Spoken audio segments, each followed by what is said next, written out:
Welcome at Pizza and More. Maybe you heard already from a thing which is called Pinsa. So you heard correctly, Pinsa, not pizza. But you maybe don't know what a Pinsa is, or where it comes from, or how it tastes.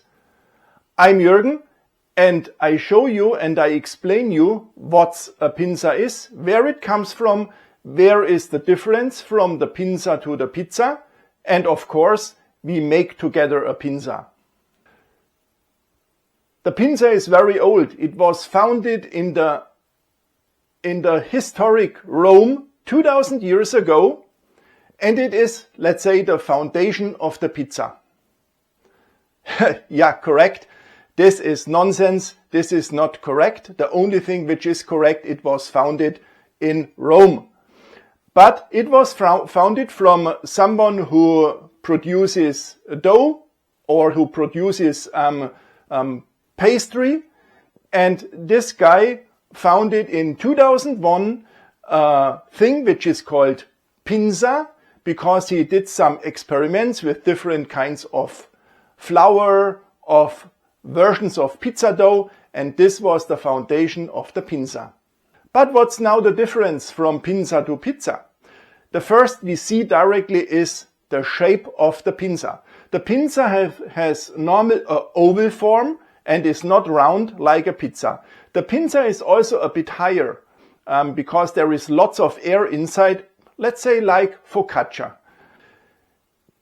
Inside of the Pinsa is also more water. So we have normally a hydration of 75 to 85%, but today we make a Pinsa with 75% of hydration, otherwise it's too difficult and too sticky to work with.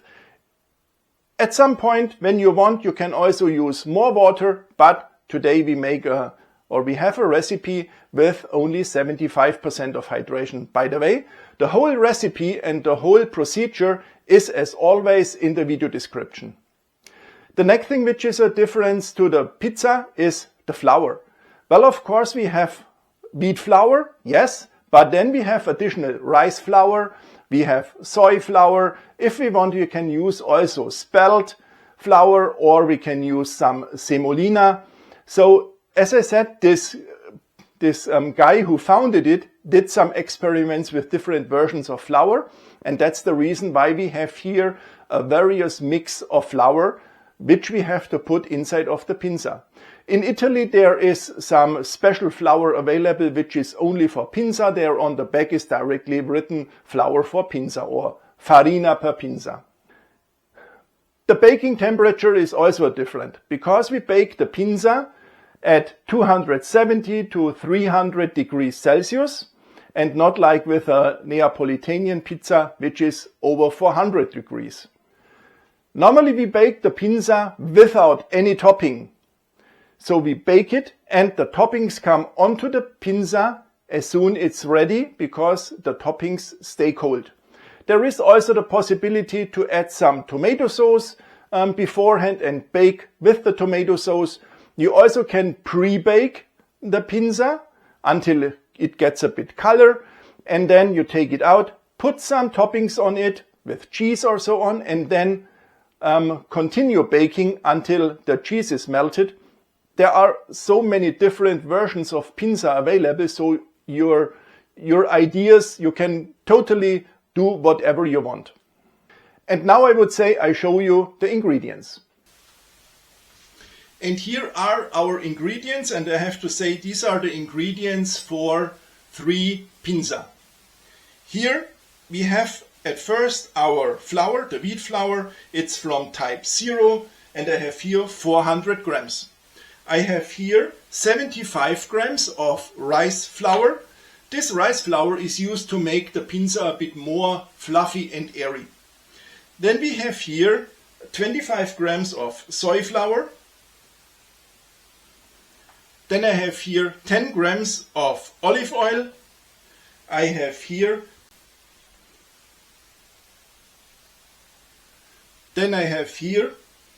375 grams of cold water. I have here 25 grams of lievito madre. how you breed your lievito madre, I will link the video on the top and in the video description.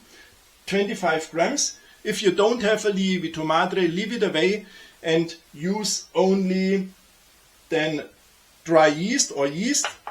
And I have here 1 gram of dry yeast, and if you don't have a lievito madre, then use 2 grams of dry yeast. If you want to use fresh yeast, then multiply it by 3. The first we do is we add all our flour, the different versions of flour, into the bigger bowl, and we mix our flour together.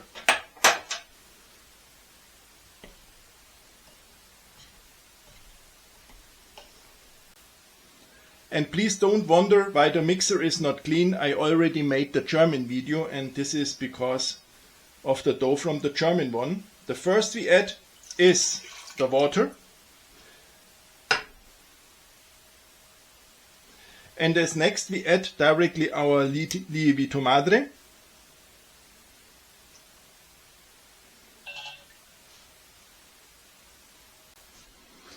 And then we mix the lievito madre and the water together.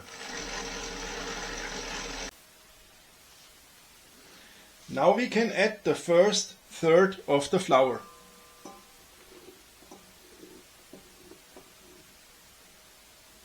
And also this is mixed up.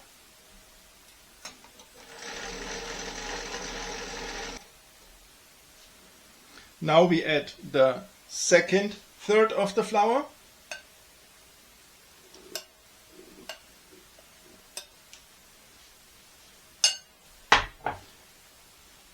And the yeast.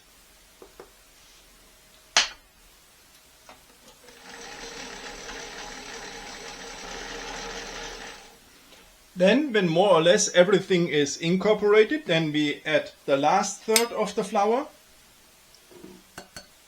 and the salt. And now we continue mixing.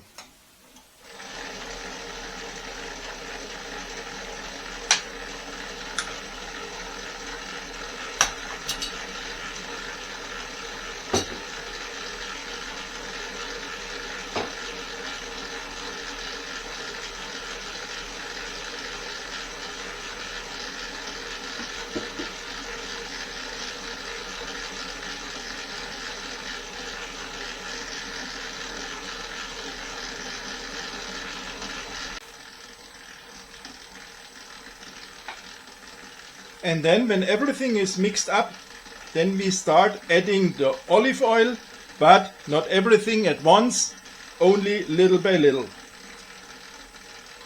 We wait until this olive oil is incorporated, and then we add the next. Then we wait again, we add the next, and we wait again. And then we continue kneading, I would say, for around 20 minutes. Also for this dough, it's very important to be patient enough until the dough is ready kneaded. You might think after 10 minutes or so, oh, this dough is too liquid, this dough is too sticky, it never will be a nice ball. But please be patient enough, don't add additional flour. If you add additional flour, the hydration will be a different one, and the amount of salt might be also too less. So please be patient. It takes, for me, it took now 20 minutes until the dough is ready, and now I think it is ready, and we make now the window test. For this window test, it's the easiest to cover your hands with either olive oil or with water. I use now water. Then you remove a bit of dough and you stretch it. And if you are able to stretch it like here, then you know, okay, this dough is definitely ready kneaded. It has a fantastic and nice structure. And now I take it out of the machine. When you have your dough in front of you on your counter, then we make now a nice ball. And for this we lift the dough. So again, either cover your hands with olive oil or with water. Go from the left and from the right, lift your dough, put it back onto the counter, stretch it, fold it over and do exactly the same again. This is the so-called stretch and fold, and here we can first strengthen the gluten, and second, the dough stops sticking. And then we make a nice ball. We turn the ball, we go with the little fingers under the dough and we pull the dough. We don't roll it, we pull it until we have here a nice structure.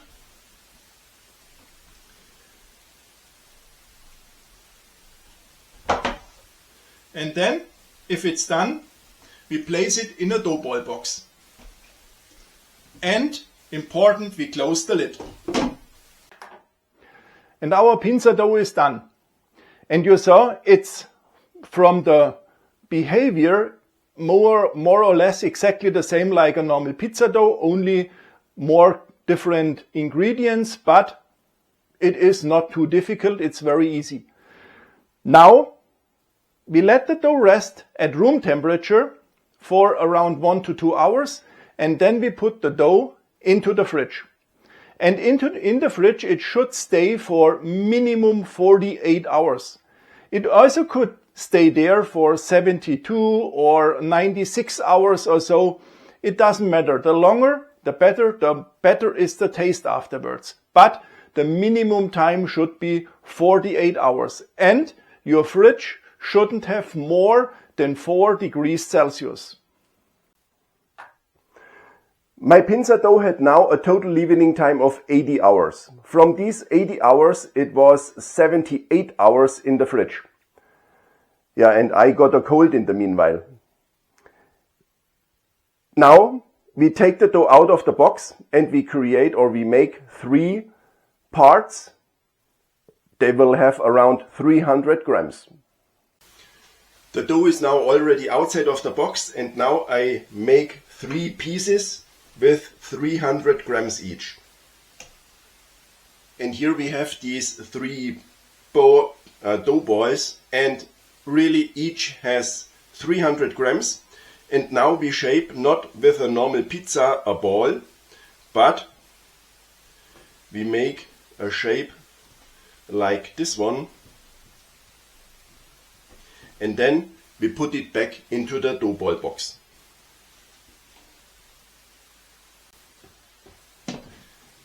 And here are now the 3 pieces in the dough ball box. If you want, you can cover the bottom of the box a little bit with olive oil. Maybe it's then easier to remove the balls afterwards for baking.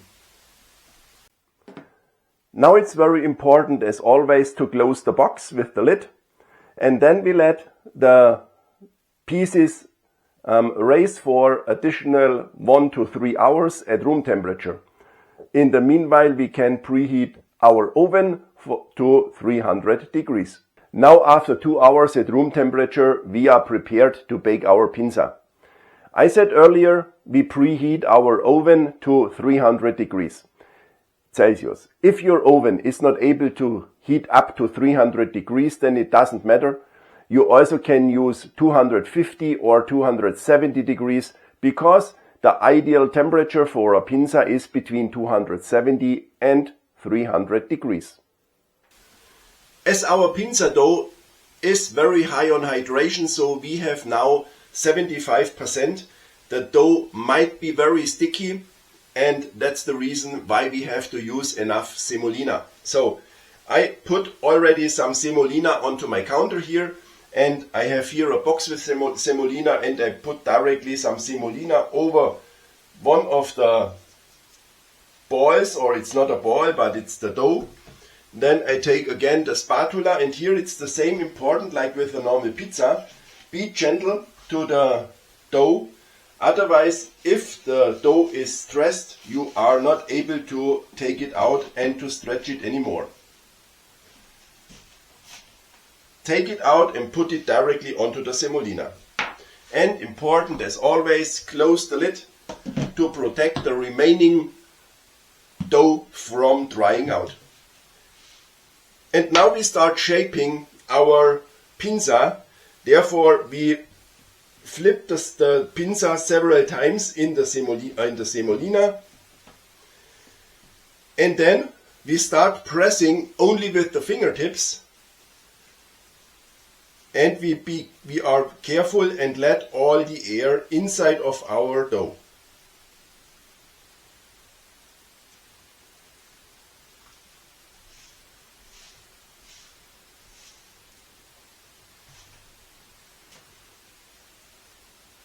The shape of the pinza is not that important. The pinza is a very rustic and a very, it doesn't matter which kind of shape it has. It is a bit of oval, but if this is not 100% nice shaped, it doesn't matter. It's really rustical.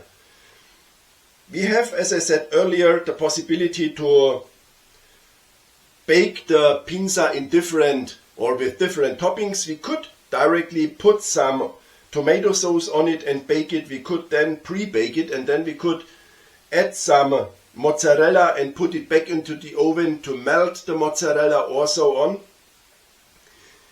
But I decided today to make a very classical one with some rucola, with buffalo mozzarella and with tomatoes.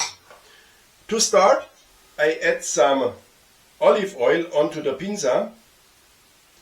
And then I take a brush and I try that everywhere is a little bit of olive oil. And if this is now done, we have to pre-bake our pinza.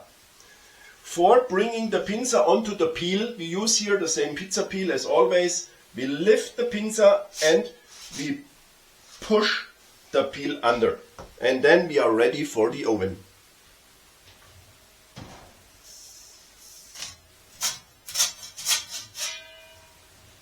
And as the pinza is thicker and as the temperature is lower, it takes longer to bake the pinza.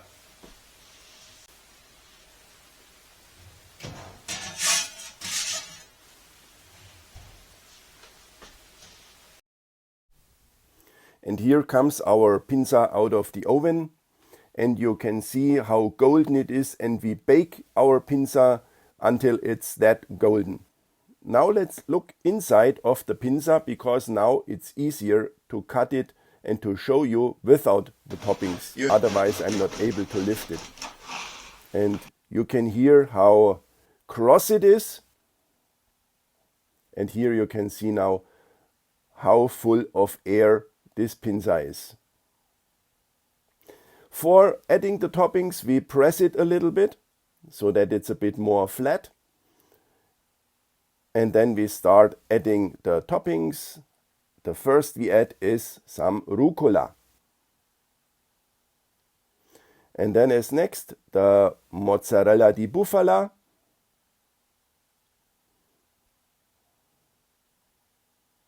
And some tomatoes. I have here cherry tomatoes. And then some nice extra virgin olive oil. If you want at the end, you can add also some salt and pepper. Normally I wanted to taste our nice pinza right now, but you can believe me, this one is quite hot. But nevertheless, I will eat it a bit afterwards when it cooled a little bit down. And you saw now the work we have to do with the pinza is almost the same like with a normal pizza. The only thing which is different is the longer leavening time. But in the leavening time we have nothing to do, only let it in the fridge. If you want to have an alternate to a normal pizza, then you might want to taste or to try also a pinza, because it tastes different, it looks different, and it is different. If you like this video, it would be fantastic, and I would be happy if you would subscribe my channel, because then we see us in the next video. Ciao!